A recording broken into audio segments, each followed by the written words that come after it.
قرآن مبارک میں اس مشہور آیہ مبارکہ کے حوالے سے ارشاد ہوتا ہے کہ ہم روز قیامت ہر شخص کو اس کے امام کے ساتھ اٹھائیں گے۔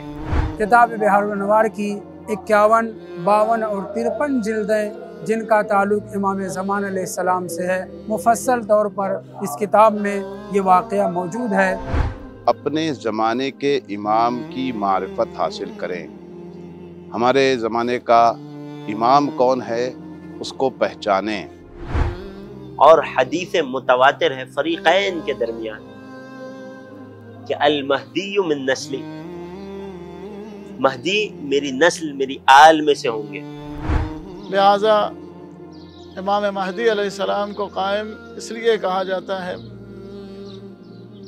کیونکہ امام مہدی علیہ السلام قیام کریں گے۔ زمین کے کونے کونے خطے سے لوگ کوفے میں جمع ہو جائیں گے، یہ تعداد بھی ہوگی، لیکن اصل جو اصحاب باوفا ہوں گے کہ جن کو ذخیرہ کیا گیا ہے امام کی نصرت کے لیے، وہ 313 کی تعداد ہوگی۔